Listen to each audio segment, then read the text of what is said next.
ಪಶ್ಚಿಮ ಘಟ್ಟದಲ್ಲಿ ಭೂಗತ ಹೈಡ್ರೋ ಪ್ರಾಜೆಕ್ಟ್, ಶರಾವತಿ ಯೋಜನೆ ವಿರುದ್ಧ ಭುಗಿಲೆದ್ದ ಜನ. ಮಲೆನಾಡಲ್ಲಿ ಶರಾವತಿ ಉಳಿಸಿ ಕೂಗು. ಏನಿದು ಸಹ್ಯಾದ್ರಿ ಕಿಚ್ಚು? ನಮಸ್ಕಾರ ಸ್ನೇಹಿತರೆ. ಮಲೆನಾಡು ಕರ್ನಾಟಕದ ಒಡಲು, ಆದ್ರೀಗ ಇಂತಹ ಒಡಲಿಗೆ ಬೆಂಕಿ ಬೀಳ್ತಾ ಇದೆ. ಪಶ್ಚಿಮ ಘಟ್ಟದಲ್ಲಿ ಶರಾವತಿ ಉಳಿಸಿ ಅಂತ ಬೃಹತ್ ಕ್ಯಾಂಪೇನ್ ಶುರುವಾಗಿದೆ. ರಾಜ್ಯ ಸರ್ಕಾರ ಎಷ್ಟು ವೆಚ್ಚ? 10,000 ಕೋಟಿ ರೂಪಾಯಿ ಖರ್ಚಲ್ಲಿ ಶರಾವತಿ ಪಂಪ್ಡ್ ಸ್ಟೋರೇಜ್ ಪ್ರಾಜೆಕ್ಟ್ ಶುರು ಮಾಡಿದ್ದು, ಸಹ್ಯಾದ್ರಿ ಬೆಟ್ಟದಲ್ಲಿ 14 ಕಿಲೋಮೀಟರ್ ಸುರಂಗ ಕೊರಿತೀವಿ ಅಂತ ಹೊರಟಿದ್ದಾರೆ. ಹೀಗಾಗಿ ಜನ ರೊಚ್ಚಿಗೆದ್ದಿದ್ದು ಯಾವುದೇ ಕಾರಣಕ್ಕೂ ಈ ಪ್ರಾಜೆಕ್ಟ್ ನಡೆಯೋಕೆ ಬಿಡಲ್ಲ ಅಂತಿದ್ದಾರೆ. ಆನ್ಲೈನ್ ಆಫ್ಲೈನ್ ಎಲ್ಲ ಕಡೆ ಬೃಹತ್ ಅಭಿಯಾನ ಶುರುವಾಗಿದೆ.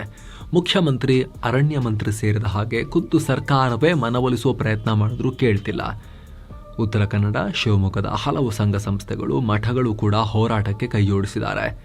ಸಹ್ಯಾದ್ರಿಯಲ್ಲಿ ದೊಡ್ಡ ಕ್ರಾಂತಿನೇ ಶುರುವಾಗ್ತಾ ಇದೆ. ಹಾಗಿದ್ರೆ ನಿಜಕ್ಕೂ ಮಲೆನಾಡಲ್ಲಿ ಏನು ನಡೀತಾ ಇದೆ? ಶರಾವತಿ ಪಂಪ್ಡ್ ಸ್ಟೋರೇಜ್ ಪ್ರಾಜೆಕ್ಟ್ಗೆ ಯಾಕೆ ಇಷ್ಟು ವಿರೋಧ? ಅಷ್ಟಕ್ಕೂ ಈ ಪಂಪ್ಡ್ ಸ್ಟೋರೇಜ್ ಪ್ರಾಜೆಕ್ಟ್ ಅಂದರೆ ಏನು? ಇದರಿಂದ ಪಶ್ಚಿಮ ಘಟ್ಟಕ್ಕಿರೋ ಅಪಾಯ ಏನು? ಇದಕ್ಕೆ ಸರ್ಕಾರ ಏನು ಹೇಳ್ತಾ ಇದೆ? ಎಲ್ಲವನ್ನ ವಿವರಿಸಿ ಹೇಳ್ತೀವಿ. ಕಡೆ ತನಕ ಮಿಸ್ ಮಾಡಿದೆ ನೋಡಿ.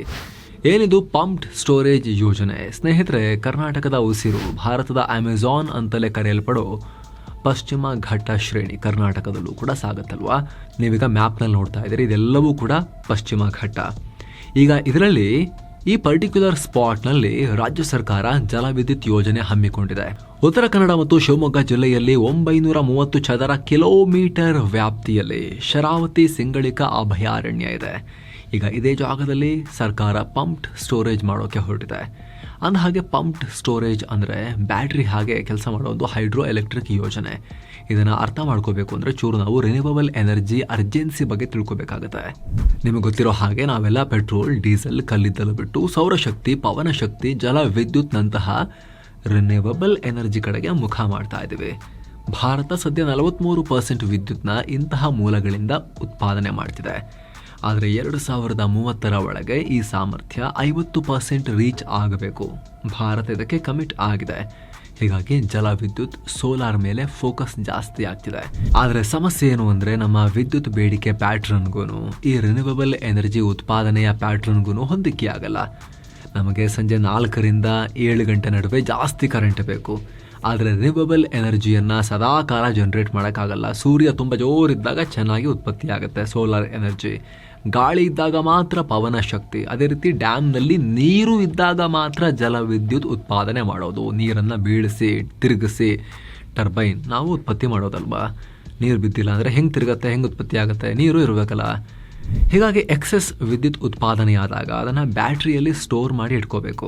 ಸೊ ಈ ರೀತಿ ಇರುವಾಗ ಓಕೆ, ನೀರು ಚೆನ್ನಾಗಿತ್ತು, ಸೂರ್ಯನ ಬಿಸಿಲು ಚೆನ್ನಾಗಿದೆ, ಜಾಸ್ತಿ ಮಾಡಿ ಅಂದರೆ ಡಿಮಾಂಡ್ ಅವಾಗ ನಾರ್ಮಲ್ಲೇ ಇರುತ್ತೆ. ನೆಕ್ಸ್ಟ್ ಡಿಮಾಂಡ್ ಜಾಸ್ತಿ ಆಗೋದು. ನೆಕ್ಸ್ಟ್ ಡಿಮಾಂಡ್ ಜಾಸ್ತಿ ಆದಾಗ ಕೊಡೋಣ ಅಂಥೇಳಿ ಇವಾಗಲೇ ಉತ್ಪತ್ತಿ ಮಾಡಿ ಸ್ಟೋರ್ ಮಾಡಿಡೋದಲ್ಲಿ ನಾವು ಬ್ಯಾಟ್ರಿ ಬೇಕಾಗುತ್ತೆ. ಬ್ಯಾಟ್ರಿಯಲ್ಲಿ ಸ್ಟೋರ್ ಮಾಡಿ ಇಡಬೇಕು ಅಂದರೆ ಸಾವಿರಾರು ಮೆಗಾವ್ಯಾಟ್ ವಿದ್ಯುತ್ನ ಎಷ್ಟು ಬ್ಯಾಟ್ರಿಗಳಲ್ಲಿ ಸ್ಟೋರ್ ಮಾಡೋಕ್ಕಾಗತ್ತೆ? ಯಾವ ದೇಶಕ್ಕೂ ಕೂಡ ಅಷ್ಟು ದೊಡ್ಡ ಪ್ರಮಾಣದಲ್ಲಿ ಬ್ಯಾಟ್ರಿ ಸ್ಟೋರೇಜ್ ಮಾಡ್ಕೊಳಕ್ಕೆ ಆಗಲ್ಲ. ಈ ಎಲ್ಲ ಕಾರಣಗಳಿಗೆ ಸೊಲ್ಯೂಷನ್ ಆಗಿ ಹುಡುಕಿರೋದೇ ಪಂಪ್ಡ್ ಸ್ಟೋರೇಜ್. ನೀರಿನ ಬ್ಯಾಟ್ರಿ. ವಿದ್ಯುತ್ನ ಬ್ಯಾಟ್ರಿನಲ್ಲಿ ಎಲೆಕ್ಟ್ರೋಕೆಮಿಕಲ್ ರೂಪದಲ್ಲಿ ಸಂಗ್ರಹ ಮಾಡೋದ್ರ ಬದಲು ನೀರಿನಲ್ಲಿ ಪೊಟೆನ್ಷಿಯಲ್ ಎನರ್ಜಿ ಅಥವಾ ಪ್ರಚನ್ನ ಶಕ್ತಿಯಾಗಿ ಕೂಡಿಡಲಾಗುತ್ತೆ. ಹೇಗೆ ಅಂತ ಎಕ್ಸ್ಪ್ಲೇನ್ ಮಾಡ್ತೀವಿ ನೋಡಿ. ಪಂಪ್ಡ್ ಸ್ಟೋರೇಜ್ ವ್ಯವಸ್ಥೆಯಲ್ಲಿ ಒಟ್ಟು 2 ಡ್ಯಾಮ್ಗಳಿರ್ತವೆ. ಒಂದು ಎತ್ತರದಲ್ಲಿದ್ದರೆ ಮತ್ತೊಂದು ಅದಕ್ಕಿಂತ ಸ್ವಲ್ಪ ಕೆಳಮಟ್ಟದಲ್ಲಿರುತ್ತೆ. ಇಲ್ಲಿ ಏನು ಮಾಡ್ತಾರೆ ಅಂದರೆ ಹಗಲಿನ ಟೈಮ್ನಲ್ಲಿ ಸೋಲಾರ್ನಿಂದ, ವಿಂಡ್ ಟರ್ಬೈನ್ನಿಂದ ಅಥವಾ ಹೈಡ್ರೋ ಎಲೆಕ್ಟ್ರಿಕ್ ಪ್ಲಾಂಟ್ನಿಂದಲೇ ಎಕ್ಸೆಸ್ ವಿದ್ಯುತ್ ಉತ್ಪಾದನೆ ಆಗತ್ತಲ್ಲ ಅಂತ ಯಾಕೆ ಹೇಳ್ತಿದ್ದೀವಿ ಅಂದರೆ ಇಲ್ಲಿವರೆಗೂ ಏನು ಮಾಡ್ತಿದ್ರು, ಡಿಮಾಂಡಿಗೆ ತಕ್ಕಷ್ಟೇ ಉತ್ಪತ್ತಿ ಮಾಡ್ತಾ ಇದ್ರು. ಎಕ್ಸ್ಟ್ರಾ ಉತ್ಪತ್ತಿ ಮಾಡ್ಬೋದು, ಪುಕ್ಸಟೆ ಈ ಪ್ರಕೃತಿಯ ಶಕ್ತಿಯಿಂದಲೇ ಉತ್ಪತ್ತಿ ಮಾಡ್ಬೋದು ಅಂದರೂ ಕೂಡ ಮಾಡ್ತಾ ಇರಲಿಲ್ಲ. ಯಾಕಂತ ಹೇಳಿದ್ರೆ ಡಿಮಾಂಡ್ ಇಲ್ಲ, ಮಾಡಿ ಎಲ್ಲಿ ಇಟ್ಕೊಳ್ಳೋಕ್ಕಾಗಲ್ಲ, ಎನರ್ಜಿ ವೇಸ್ಟ್ ಆಗುತ್ತೆ ಅಷ್ಟೇ ಅಂಥೇಳಿ ಉತ್ಪತ್ತಿನೇ ಮಾಡ್ತಿರ್ಲಿಲ್ಲ. ಅಗತ್ಯಕ್ಕೆ ತಕ್ಕಷ್ಟು ಮಾತ್ರ ಮಾಡ್ತಾಯಿದ್ರು, ಪ್ರಕೃತಿಯ ಶಕ್ತಿ ಲಭ್ಯ ಇದ್ದಾಗಲೂ ಕೂಡ. ಆದರೆ ಈಗೇನು ಮಾಡ್ಬೋದು ಗೊತ್ತಾ? ಈ ಯೋಜನೆ ಅಡಿಯಲ್ಲಿ ಓಕೆ, ಡಿಮಾಂಡ್ ಇಲ್ಲ ಆದರೂ ಕೂಡ ನಾವು ಉತ್ಪತ್ತಿ ಮಾಡ್ತೀವಿ ಅಂತ ಹೇಳಿ ಉತ್ಪತ್ತಿ ಮಾಡ್ಬೋದು. ಆ ಉತ್ಪತ್ತಿಯಾದ ಎನರ್ಜಿಯಿಂದ, ಎಕ್ಸೆಸ್ ಎನರ್ಜಿಯಿಂದ ಡ್ಯಾಮ್ನಲ್ಲಿ ಕೆಳಗಿರೋ ಡ್ಯಾಮ್ನಿಂದ ನೀರನ್ನು ಮೇಲಿನ ಡ್ಯಾಮ್ಗೆ ಪಂಪ್ ಮಾಡೋದು. ಬಳಿಕ ಸಂಜೆ ಹೊತ್ತು ವಿದ್ಯುತ್ ಡಿಮಾಂಡ್ ಜಾಸ್ತಿ ಇರುತ್ತಲ್ಲ, ಆಗ ಮತ್ತೆ ಅದೇ ನೀರಿನಿಂದ ಕರೆಂಟ್ ಉತ್ಪಾದನೆ ಮಾಡೋದು. ಹೀಗೆ ಪ್ರತಿದಿನ ನೀರನ್ನು ಪಂಪ್ ಮಾಡಿ ಹೆಚ್ಚುವರಿ ವಿದ್ಯುತ್ ಪ್ರೊಡ್ಯೂಸ್ ಮಾಡೋ ಉದ್ದೇಶ. ನಾರ್ಮಲಿ ಸ್ಟೋರ್ ಮಾಡೋಕೆ ವ್ಯವಸ್ಥೆನೇ ಇಲ್ಲ ಅಂತ ಹೇಳಿ ಎಕ್ಸೆಸ್ ವಿದ್ಯುತ್ನ ಉತ್ಪಾದನೆ ಮಾಡ್ತಾ ಇರಲಿಲ್ಲ. ಆದ್ರೆ ಇಲ್ಲಿ ಡಿಮಾಂಡ್ ಇಲ್ಲ ಅಂದ್ರೂ ಕೂಡ ಎಕ್ಸ್ಟ್ರಾ ಉತ್ಪತ್ತಿ ಮಾಡಿ ಸ್ಟೋರ್ ಮಾಡಿಡಬೇಕಂತಿಲ್ಲ. ಅದ್ರ ಬದಲಿಗೆ ಆ ಕೆಳಗಿರೋ ನೀರನ್ನ ಮತ್ತೆ ವಾಪಸ್ ಮೇಲಿಟ್ರೆ ಆಯ್ತು. ನೆಕ್ಸ್ಟ್ ಡಿಮಾಂಡ್ ಜಾಸ್ತಿ ಆದಾಗ ಮತ್ತೆ ನೀರನ್ನ ಮೇಲಿಂದ ಬೀಳಿಸಿ ಮತ್ತೆ ವಿದ್ಯುತ್ ಉತ್ಪಾದನೆ ಮಾಡಬಹುದು ಅನ್ನೋ ಲೆಕ್ಕಾಚಾರ. ಈಗ ರಾಜ್ಯ ಸರ್ಕಾರ ಕೂಡ ಇದೇ ರೀತಿ ಉತ್ತರ ಕನ್ನಡದಲ್ಲಿ ರಾಜ್ಯದ ಮೊದಲ ಪಂಪ್ಡ್ ಸ್ಟೋರೇಜ್ ಮಾಡೋಕೆ ಹೆಜ್ಜೆ ಇಟ್ಟಿದೆ. ಸಹ್ಯಾದ್ರಿ ಗರ್ಭದಲ್ಲಿ ಹೈಡ್ರೋ ಪ್ರಾಜೆಕ್ಟ್. ಶಿವಮೊಗ್ಗದ ಅಂಬು ತೀರ್ಥದಲ್ಲಿ ಹುಟ್ಟಿ ಉತ್ತರ ಕನ್ನಡದ ಹೊನ್ನಾವರ ಬಳಿ ಅರಬ್ಬಿ ಸಮುದ್ರ ಸೇರೋ ಶರಾವತಿ ಬರೋಬ್ಬರಿ 128 ಕಿಲೋಮೀಟರ್ ಹರಿಯುತ್ತೆ. ಇದಕ್ಕೆ ಅಡ್ಡಲಾಗಿ ಶಿವಮೊಗ್ಗದ ಲಿಂಗನಮಕ್ಕಿ, ತಲಕಳಲೆ ಮತ್ತು ಹೊನ್ನಾವರದ ಗೇರುಸೊಪ್ಪೆ ಒಟ್ಟು 3 ಕಡೆ ಡ್ಯಾಂ ನಿರ್ಮಾಣ ಮಾಡಲಾಗಿದೆ. ಇದರಲ್ಲಿ ಗೇರುಸೊಪ್ಪೆ ಮತ್ತು ತಲಕಳಲೆ ಡ್ಯಾಂಗಳು ಕೇವಲ 13 ಕಿಲೋಮೀಟರ್ ಅಂತರದಲ್ಲಿವೆ. ಅದರಲ್ಲೂ ಗೇರುಸೊಪ್ಪೆ ಡ್ಯಾಮ್ಗಿಂತ ತಲಕಳಲೆ ಬರೋಬ್ಬರಿ 444 ಮೀಟರ್ ಹೈಟ್ ಇದೆ, ಎತ್ತರದಲ್ಲಿದೆ. ಸೊ ಪಂಪ್ಡ್ ಸ್ಟೋರೇಜ್ ಮಾಡೋಕೆ ಬೇಕಾದಂಗೆ ವ್ಯವಸ್ಥೆ ಆಲ್ರೆಡಿ ಇದೆ ಅಂತ ಸರ್ಕಾರ ಲೆಕ್ಕ ಹಾಕಿದೆ. ಇದಕ್ಕಾಗಿ ಕರ್ನಾಟಕ ರಾಜ್ಯ ವಿದ್ಯುತ್ ನಿಗಮ KPCL 10,000 ಕೋಟಿ ವೆಚ್ಚದ ಪ್ರಾಜೆಕ್ಟ್ ಪ್ರಸ್ತಾಪ ಮಾಡಿದೆ. ಗೇರುಸೊಪ್ಪೆನಿಂದ 14 ಕಿಲೋಮೀಟರ್ ಸುರಂಗ ತೋಡಿ, ಇಲ್ಲ ಕಾಡು ನಾಶ ಮಾಡಲ್ಲ ರೀ, ಭೂಮಿ ಅಡಿಗಡೆಯಿಂದ ಹೋಗ್ತೀವಿ, ಯಾವ ಜೀವಿಗೆ ಏನು ಹಾನಿ ಮಾಡಲ್ಲ ಅಂತ ಹೇಳ್ತಿದ್ದಾರೆ. ಸುರಂಗ ತೋಡೋ ಮೂಲಕ ತಲಕಳಲೆಗೆ ನೀರನ್ನು ಪಂಪ್ ಮಾಡಲಾಗುತ್ತೆ, ತಲಕಳಲೆಯಲ್ಲಿ ಸಂಗ್ರಹ ಮಾಡಿಡಲಾಗುತ್ತೆ. ಸೊ ಇಲ್ಲಿ ಹೊಸ ಡ್ಯಾಮ್ಗಳನ್ನೇನು ಕಟ್ತಾ ಇಲ್ಲ, ಆಲ್ರೆಡಿ ಇರೋ ಡ್ಯಾಮ್ಗಳನ್ನೇ ಅದರ ಲೊಕೇಶನ್ನಲ್ಲಿರುವಂಥ ಈ ಅಡ್ವಾಂಟೇಜನ್ನು ಬಳಸ್ಕೊಂಡು ಈ ರೀತಿ ಯೂಸ್ ಮಾಡ್ಕೊಳ್ಳೋಕೆ ಹೊರಟಿರೋದು. ಇಲ್ಲಿಂದ ಗೇರುಸೊಪ್ಪೆಯಿಂದ ತಲಕಳಲೆಗೆ ಕಳಿಸ್ತಾರೆ ನೀರನ್ನು ಸುರಂಗದ ಪೈಪ್ಲೈನ್ ಮೂಲಕ, ಅಲ್ಲಿ ಸ್ಟೋರ್ ಮಾಡಿಡಲಾಗುತ್ತೆ. ಬಳಿಕ ಅಗತ್ಯ ಬಿದ್ದಾಗ ತಲಕಳಲೆಯಿಂದ ನೀರನ್ನು ಹರಿಸಿ ಮತ್ತೆ ವಿದ್ಯುತ್ ಉತ್ಪಾದನೆ ಮಾಡ್ತೀವಿ. ಎಕ್ಸ್ಟ್ರಾ ನೀರು ಎಕ್ಸ್ಟ್ರಾ ಕರೆಂಟಿಗೆ ಈಕ್ವಲ್ ಅಂತ ಸರ್ಕಾರದ ಪ್ಲಾನ್. ಹೆಚ್ಚುವರಿಯಾಗಿ 2,000 ಮೆಗಾವ್ಯಾಟ್ ವಿದ್ಯುತ್ ಜನರೇಟ್ ಮಾಡ್ತೀವಿ ಅಂತ KPCL ಹೇಳಿದೆ. ಈಗ ಆಲ್ರೆಡಿ ಯೋಜನೆ ಕೆಲಸಗಳು ಜೋರಾಗಿ ಸಾಗ್ತಿವೆ. 2024 ಆಗಸ್ಟ್ ತಿಂಗಳಲ್ಲೇ ಕೇಂದ್ರ ಸರ್ಕಾರ ಶರಾವತಿ ಪಂಪ್ ಸ್ಟೋರೇಜ್ DPR ತಯಾರಿಸೋಕೆ ಒಪ್ಪಿಗೆಯನ್ನು ಕೊಟ್ಟಿತ್ತು. ಬರೀ ರಾಜ್ಯ ಸರ್ಕಾರ ಮಾತ್ರ ಅಲ್ಲ, ಕೇಂದ್ರ ಸರ್ಕಾರದ ಅನುಮತಿ ಕೂಡ ಬೇಕಾಗತ್ತೆ, ಅವ್ರು ಕೊಟ್ಟಿದ್ದಾರೆ. ಕಳೆದ ಜುಲೈ ತಿಂಗಳಲ್ಲಿ ರಾಷ್ಟ್ರೀಯ ವನ್ಯಜೀವಿ ಮಂಡಳಿ ಕೂಡ ತಾತ್ವಿಕ ಅನುಮೋದನೆ ಕೊಟ್ಟಿದೆ.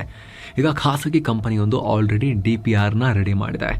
ಸರ್ಕಾರದ ಅರ್ಜೆನ್ಸಿ ನೋಡಿದ್ರೆ ಇನ್ನು ಕೆಲವೇ ತಿಂಗಳಲ್ಲಿ ಸುರಂಗ ಕೊರೆಯೋ ಕೆಲಸ ಶುರು ಆಗಬಹುದು ಅಂತ ಹೇಳಲಾಗ್ತಿದೆ. ವಿರೋಧ ಯಾಕೆ? ಸ್ನೇಹಿತರೆ, ಜನ ಈ ಯೋಜನೆಯನ್ನ ವಿರೋಧ ಮಾಡ್ತಿರೋದಕ್ಕೆ ಮುಖ್ಯ ಕಾರಣ ಈ ಪಂಪ್ಡ್ ಸ್ಟೋರೇಜ್ನಿಂದ ಪರಿಸರ ನಾಶ ಆಗಬಹುದು ಅನ್ನೋದು. ಯಾವುದೇ ಯೋಜನೆಯಲ್ಲೂ ಕೂಡ ಇದೇ ಮೇನ್ ಅಲ್ವಾ, ಫಸ್ಟ್ ಬರೋಕ್ಕೂ ಇಲ್ಲೂ ಬಂದಿದೆ. ಶರಾವತಿ ಪ್ರದೇಶ ಸಾಮಾನ್ಯ ಕಾಡಲ್ಲ, ಅಭಯಾರಣ್ಯ. ಸೊ ಈಗ ಇಂಥಲ್ಲಿ ಈ ಯೋಜನೆಗಾಗಿ ಸುಮಾರು 16,000ಕ್ಕೂ ಅಧಿಕ ಮರಗಳನ್ನು ಕಡಿತಾರೆ. 54.15 ಹೆಕ್ಟೇರ್ನಷ್ಟು ಅರಣ್ಯ ಭೂಮಿ ಯೋಜನೆಗೆ ಬಳಕೆಯಾಗುತ್ತೆ. ಇದು ಪರಿಸರದ ಮೇಲೆ ಗಂಭೀರ ಪರಿಣಾಮ ಆಗುತ್ತೆ ಅಂತ ಹೇಳಿ ಜನ ಆಕ್ರೋಶ ವ್ಯಕ್ತಪಡಿಸ್ತಾ ಇದ್ದಾರೆ. ಅಲ್ಲದೆ ಭೂಮಿ ಆಳದಲ್ಲಿ ಸುರಂಗ ಕೊರೆದು ಮಾಡಬೇಕು. ಹೀಗೆ ಮಾಡಬೇಕಾದ್ರೆ ಬಂಡೆಗಳನ್ನು ಒಡೆಯೋಕೆ ಸುಮಾರು 18,000 ಟನ್ ಸ್ಫೋಟಕವನ್ನು ಬಳಸಿ ಬ್ಲಾಸ್ಟ್ ಮಾಡಬೇಕಾಗತ್ತೆ ಅನ್ನೋ ಆತಂಕ ಕೂಡ ಇದೆ. ಇದರಿಂದಾಗೋ ವೈಬ್ರೇಷನ್ಗೆ ಭೂಮಿ ಸಡಿಲಗೊಂಡು ಇಡೀ ಪಶ್ಚಿಮ ಘಟ್ಟದಾದ್ಯಂತ ಭೂಕುಸಿತ ಉಂಟಾಗಬಹುದು ಅನ್ನೋ ಆತಂಕ ಇದೆ ಸುತ್ತಮುತ್ತಲ ಪ್ರದೇಶಗಳಲ್ಲಿ. ಜೊತೆಗೆ ಈ ಭಾಗದಲ್ಲಿನ ಒಂದಷ್ಟು ಕುಟುಂಬಗಳು ಶಾಶ್ವತವಾಗಿ ತಮ್ಮ ನೆಲೆ ಕಳ್ಕೊಳ್ಳುವ ಆತಂಕ ಇದೆ. ಯಾಕಂದರೆ ಗೇರುಸೊಪ್ಪಿನಿಂದ ನೀರು ತಗೊಂಡು ಹೋಗಿ ವಾಪಸ್ ಅಲ್ಲಿ ಎಕ್ಸ್ಟ್ರಾ ಸ್ಟೋರ್ ಮಾಡಿದಾಗ ತಲಕಳಲೆಯಲ್ಲಿ ಅಲ್ಲಿ ಎಕ್ಸ್ಟ್ರಾ ಜಾಗ ಬೇಕಾಗುತ್ತೆ ನೀರನ್ನು ಹಿಡಿದಿಡೋಕ್ಕೋಸ್ಕರ.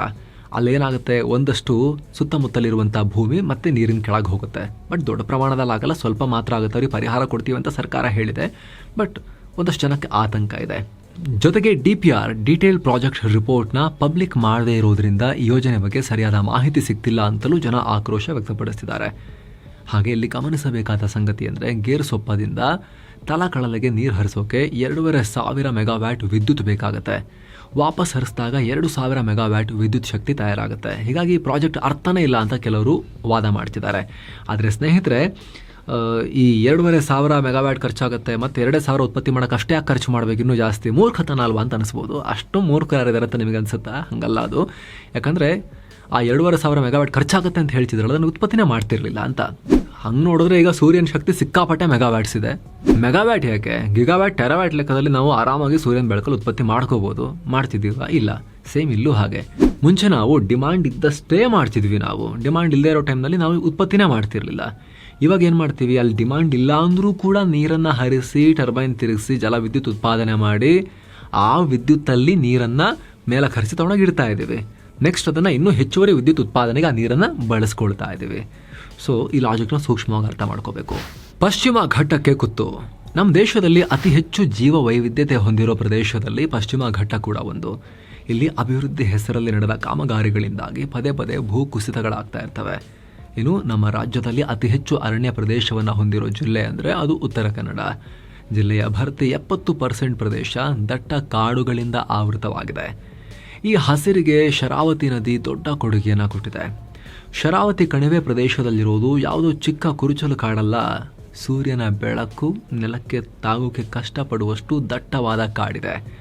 ಇಲ್ಲಿ ಅಪರೂಪದ ಸಸ್ಯಗಳು ಮತ್ತು ಅಳಿವಿನಂಚಿನಲ್ಲಿರೋ ಅನೇಕ ಜೀವರಾಶಿ ಇದೆ. ಇಲ್ಲಿ ಅದು ಗಿಡಗಳು ಇದ್ದಾವೆ, ಸಸ್ಯಗಳಿದ್ದಾವೆ, ಮರಗಳಿದ್ದಾವೆ, ಹಾಗೆ ಪ್ರಾಣಿಗಳು ಕೂಡ ಇದ್ದಾವೆ.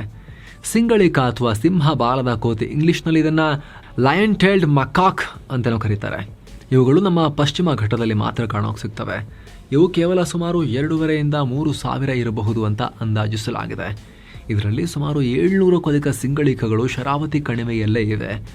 ಇದೇ ಕಾರಣಕ್ಕೆ ಈ ಅಭಯಾರಣ್ಯಕ್ಕೆ Sharavathi LTM wildlife sanctuary ಅಂತ ಕರೆಯಲಾಗುತ್ತೆ. ಇದರ ಜೊತೆಗೆ ಮಲಬಾರ್ ದೈತ್ಯ ಅಳಿಲು, ಚಿರತೆಬೆಕ್ಕು, ನೀಲಗಿರಿ ಮಾರ್ಟಿನ್, ಅಳಿವಿನಂಚಿನಲ್ಲಿರೋ ಮಲಬಾರ್ ಪಿಟ್ ವೈಪರ್, ಕಾಳಿಂಗದಂತಹ ವಿಶೇಷವಾದ ಹಾವುಗಳು, ಮಲಬಾರ್ ಗ್ರೇ ಹಾರ್ನ್ಬಿಲ್ನಂಥ ಅಳಿವಿನಂಚಿನಲ್ಲಿರೋ ಪಕ್ಷಿಗಳು ಸೇರಿ ಅನೇಕ ಜೀವ ವೈವಿಧ್ಯತೆಗೆ ಶರಾವತಿ ಕಣಿವೆ ಆಶ್ರಯ ಕೊಟ್ಟಿದೆ. ಇಲ್ಲಿನೊಂದು ಗಂಭೀರ ವಿಚಾರ ಅಂದರೆ ಆಲ್ರೆಡಿ ಶರಾವತಿ ನದಿಯಲ್ಲಿ ಬೇಸಿಗೆ ಟೈಮ್ನಲ್ಲಿ ಸುಮಾರು 15 ಕಿಲೋಮೀಟರ್ನಷ್ಟು ಒಳಗೆ ಉಪ್ಪು ನೀರು ನುಗ್ತಾ ಇದೆ ಅನ್ನೋ ಆತಂಕ ಇದೆ. ಈಗ ಈ ಪ್ರಾಜೆಕ್ಟ್ನಿಂದ ಶರಾವತಿಯ ಹರಿವು ಇನ್ನಷ್ಟು ಕಮ್ಮಿ ಆಗುತ್ತೆ. ಹೀಗಾಗಿ ಹೆಚ್ಚಿನ ಉಪ್ಪು ನೀರು ಒಳಗೆ ನುಗ್ಗುತ್ತೆ ಅಂತ ಹೇಳಿ ತಜ್ಞರು ಎಚ್ಚರಿಕೆ ಕೊಡ್ತಾ ಇದ್ದಾರೆ. ಸರ್ಕಾರದ ವಾದ ಏನು? ಆದರೆ ಸರ್ಕಾರ ತನ್ನದೇ ಆದ ವಾದವನ್ನು ಮುಂದಿಡ್ತಾ ಇದೆ. ಈ ಯೋಜನೆಯಿಂದ 2,000 ಮೆಗಾವ್ಯಾಟ್ ವಿದ್ಯುತ್ನ ಉತ್ಪಾದನೆ ಮಾಡ್ತಾ ಇದ್ದೀವಿ. ಇದರಿಂದ ರಾಜ್ಯದ ಇಂಧನ ಭದ್ರತೆಯನ್ನು ಹೆಚ್ಚು ಮಾಡೋಕ್ಕೂ ಕೂಡ ಹೆಲ್ಪ್ ಆಗುತ್ತೆ. ಬೇಸಿಗೆಯಲ್ಲೂ ನಿರಂತರವಾಗಿ ನೀರನ್ನು ಸರಬರಾಜು ಮಾಡೋಕ್ಕೆ ಸಹಕಾರಿಯಾಗುತ್ತೆ ಅಂತ ಸರ್ಕಾರ ಹೇಳ್ತಾ ಇದೆ. ಅಲ್ಲದೆ ಈಗಿರೋ ಶರಾವತಿ ಜಲ ವಿದ್ಯುತ್ ಯೋಜನೆ ವ್ಯಾಪ್ತಿಯ ಕಾರಿಡಾರ್ನಲ್ಲೇ ಪಂಪ್ಡ್ ಸ್ಟೋರೇಜ್ನ ಯೋಜನೆ ಕೂಡ ಬರ್ತಾ ಇದೆ. ಹೀಗಾಗಿ ಅರಣ್ಯ ನಾಶ ಕಮ್ಮಿ ಆಗುತ್ತೆ ಅಂತ ಇಂಧನ ಸಚಿವ KJ ಜಾರ್ಜ್ ಹೇಳಿದ್ದಾರೆ. ಇನ್ನು ಭೂಮಿ ಆಳದಲ್ಲಿ ಸುರಂಗದ ಮೂಲಕ ನೀರು ಹರಿಯೋದ್ರಿಂದ ಭೂ ಮೇಲ್ಮೈನಲ್ಲಿ ಇರುವ ಮರ ಗಿಡ ಪರಿಸರಕ್ಕೆ ಡ್ಯಾಮೇಜ್ ಮಾಡಲ್ಲ ಜಾಸ್ತಿ ನಾವು. ಅಲ್ಲದೆ ಮುಖ್ಯವಾಗಿ ಸದ್ಯ ಇರೋ ರಸ್ತೆಯನ್ನೇ ಬಳಕೆ ಮಾಡಿಕೊಳ್ಳಲಾಗುತ್ತೆ. ಭೂಮಿಯ ಒಳಗೆ ಪಂಪ್ ಹೌಸ್ ಸೇರೋಕೆ ಸುರಂಗ ಪ್ರವೇಶಿಸೋ ಸ್ಥಳದಲ್ಲಿ ಮಾತ್ರ ಸ್ವಲ್ಪ ಒಂದು ಮರಗಳ ನಾಶ, ಅರಣ್ಯ ನಾಶ ಮಾಡ್ಕೋಬೇಕಾಗತ್ತೆ ಅಷ್ಟೇ. ಅದು ಬಿಟ್ಟರೆ ಜಾಸ್ತಿ ಏನು ಮಾಡಲ್ಲ. ಹೀಗಾಗಿ 16,000 ಮರ ಏನು ಹೋಗಲ್ಲ. ಹೆಚ್ಚಂದರೆ 7,000 ಮರಗಳನ್ನು ಕಟ್ ಮಾಡಬೇಕಾಗಿ ಬರಬಹುದು ಅಷ್ಟೇ ಅಂತ ಹೇಳ್ತಿದ್ದಾರೆ. 7,000 ಕೂಡ ದೊಡ್ಡ ನಂಬರ್ರೇ. ಅದನ್ನು ಇನ್ನೂ ಕಮ್ಮಿ ಮಾಡೋಕ್ಕಾಗತ್ತಾ ಅಂತ ಇವ್ರು ನೋಡಬೇಕು. ಯೋಜನೆ ಪೂರ್ಣಗೊಂಡ ನಂತರ ಸುರಂಗ ಪ್ರವೇಶ ದ್ವಾರದ ಸುತ್ತಮುತ್ತ ಮತ್ತೆ ಅರಣ್ಯವನ್ನು ಪುನರ್ ನಿರ್ಮಾಣ ಮಾಡ್ತೀವ್ರಿ ಅಂತ ಇವರು ಸಮಜಾಯಿಷಿ ಕೊಡ್ತಿದ್ದಾರೆ. ಈ ಸಂಬಂಧ ಅರಣ್ಯ ಇಲಾಖೆ ಹಲವು ಬಾರಿ ಸ್ಥಳ ಪರಿಶೀಲನೆ ಕೂಡ ನಡೆಸಿದೆ. ಇದನ್ನು KPCL ಎಕ್ಸಿಕ್ಯೂಟಿವ್ ಇಂಜಿನಿಯರ್ ಮಾಹಿತಿ ಕೊಟ್ಟಿದ್ದಾರೆ. ಜೊತೆಗೆ ಕೇಂದ್ರ ಸರ್ಕಾರದ 13 ಸ್ವತಂತ್ರ ಏಜೆನ್ಸಿಗಳಿಂದ ಎಲ್ಲ ಅಗತ್ಯ ಅನುಮತಿ ಪಡೆದ ನಂತರವೇ ಪ್ರಾಜೆಕ್ಟ್ನ ಮುಂದುವರಿಸ್ತೀವಿ. ಅಲ್ಲದೆ ಇಲ್ಲಿ ಯಾವುದೇ ಹೊಸ ಡ್ಯಾಮ್ನ ನಿರ್ಮಾಣ ಮಾಡ್ತಾ ಇಲ್ಲ. ಆಲ್ರೆಡಿ ಇರೋ ಡ್ಯಾಮ್ನ ಅವುಗಳ ಲೊಕೇಶನ್ನ ಅಡ್ವಾಂಟೇಜ್ ತಗೊಂಡಷ್ಟೇ ನಾವು ಇದನ್ನು ಯೋಜನೆ ತರ್ತಾ ಇದ್ದೀವಿ. ಭೂಮಿ ಅಡಿ ಸುರಂಗ ತೋಡೋದು ಹೊಸದಷ್ಟೇ ಅಂಥೇಳಿ KPCL ಅಧಿಕಾರಿಗಳು ಹೇಳ್ತಿದ್ದಾರೆ. ಯೋಜನೆಯಿಂದ ಜಲಾಶಯಗಳ ನಡುವಿನ ನೀರು ಪುನರ್ಬಳಕೆ ಆಗುತ್ತೆ ಅಷ್ಟೇ. ಇಲ್ಲಿ ಕೇವಲ 0.37 TMC ನೀರನ್ನು ಮಾತ್ರ ಯೂಸ್ ಮಾಡ್ಕೊಳ್ಳೋದು. ಹೀಗಾಗಿ ಕೃಷಿ, ಕುಡಿಯೋ ನೀರು, ಮೀನುಗಾರಿಕೆ ಅಥವಾ ನದಿಯ ಹರಿವಿಗೆ ಏನೂ ಸಮಸ್ಯೆ ಆಗಲ್ಲ. ಲಿಂಗನಮಕ್ಕಿ ಜಲಾಶಯದ ಸುತ್ತಮುತ್ತಲೂ ಏನೂ ಸಮಸ್ಯೆ ಆಗಲ್ಲ ಅಂತ ಅಧಿಕಾರಿಗಳು ಹೇಳ್ತಿದ್ದಾರೆ. ಇನ್ನು ಅಪರೂಪದ ವನ್ಯಜೀವಿಗಳಾಗಿರೋ ಸಿಂಗಳಿಕ ಓಡಾಟಕ್ಕೆ ಅಡ್ಡಿಯಾಗದಂತೆ ಅಲ್ಲಲ್ಲಿ ಕೆನೋಪಿ ಮೇಲ್ಸೇತುವೆ ನಿರ್ಮಾಣ ಮಾಡಲಾಗುತ್ತೆ. ಈ ಮೂಲಕ ಅವುಗಳ ಓಡಾಟಕ್ಕೆ ತೊಂದರೆ ಆಗದಂತೆ ನೋಡ್ಕೊಳ್ತೀವಿ ಅಂತಲೂ ಅಧಿಕಾರಿಗಳು ಹೇಳಿದ್ದಾರೆ. ಆದರೂ ಕೂಡ DPRನ ಮಾಹಿತಿಯನ್ನು ಪೂರ್ಣ ಪಬ್ಲಿಕ್ ಮಾಡದೇ ಇರೋದ್ರಿಂದ ಜನರಲ್ಲಿ ಅನುಮಾನ ಅಂತೂ ಇದ್ದೇ ಇದೆ. ಯೋಜನೆ ಮಾಡೋದು ಯಾರಿಗೆ? ಜನರಿಗೋಸ್ಕರ. ಹಾಗಾಗಿ ಸರ್ಕಾರ ಜನರಿಗೆ ಸರಿಯಾಗಿ ಮಾಹಿತಿಯನ್ನು ಕಮ್ಯುನಿಕೇಟ್ ಮಾಡಿ, ಕನ್ವೆ ಮಾಡಿ, ನೀಟಾಗಿ ವಿವರಿಸಿ, ಏನು ಹಾನಿ ಆಗಲ್ಲ ಅಂತ ನಿಮಗೆ ಸರ್ಕಾರಕ್ಕೆ ಅನ್ನಿಸ್ತಿದ್ರೆ ಯಾಕಾಗಲ್ಲ ಅಂತ ಅರ್ಥ ಮಾಡಿಸಿ ನೀಟಾಗಿ, ಆಮೇಲೆ ಅದು ತಕ್ಕಂತೆ ನಡ್ಕೋಬೇಕು. ಉದಾಹರಣೆಗೆ 16,000 ಕಡಿಯಲ್ಲ, 7,000 ಅಂತ ಹೇಳ್ತಿದ್ದೀರಲ್ಲ, ಅದನ್ನು ಫಾಲೋ ಮಾಡಬೇಕು. 7,000 ಕಡಿದಿದ್ದನ್ನು ಕೂಡ ಆಮೇಲೆ ಮತ್ತೆ ನಡ್ತೀವಿ ಅಂತ ಹೇಳ್ತಿದ್ದೀರಲ್ಲ, ಕಾಡು ಬರೋ ಥರ ನೋಡ್ಕೊಳ್ತೀವಿ ವಾಪಸ್ ಅಂತ, ಅದನ್ನು ಫಾಲೋ ಮಾಡಬೇಕು ಅಷ್ಟೇ. ಹೇಳೋದೊಂದು ಮಾಡೋದೊಂದು ಸರ್ಕಾರಗಳ ಬುದ್ಧಿ. ಹಾಗಾಗಿ ಜನಕ್ಕೆ ವಿಶ್ವಾಸ ಕಮ್ಮಿ ಆಗಿದೆ. ಅದರಿಂದನೇ ಈ ರೀತಿಯೆಲ್ಲ ಸಮಸ್ಯೆ ಆಗೋದು. ನೋಡೋಣ ಸರ್ಕಾರ ಯಾವ ರೀತಿ ಜನರನ್ನು ಒಪ್ಪಿಸುತ್ತೆ ಈ ವಿಚಾರದಲ್ಲಿ ಅಂತ. ನಿಮಗೇನನ್ಸುತ್ತೆ? ನೀವು ಆ ಭಾಗದವರ? ನಿಮ್ಮಲ್ಲಿ ಏನು ಚರ್ಚೆ ನಡೀತಾ ಇದೆ ಅದಕ್ಕೆ ಸಂಬಂಧಪಟ್ಟಂತೆ ಕಾಮೆಂಟ್ ಮಾಡಿ ತಿಳಿಸಿ. ಮತ್ತೆ ಭೇಟಿ ಆಗ್ತಿರೋಣ. ನಮಸ್ತೆ.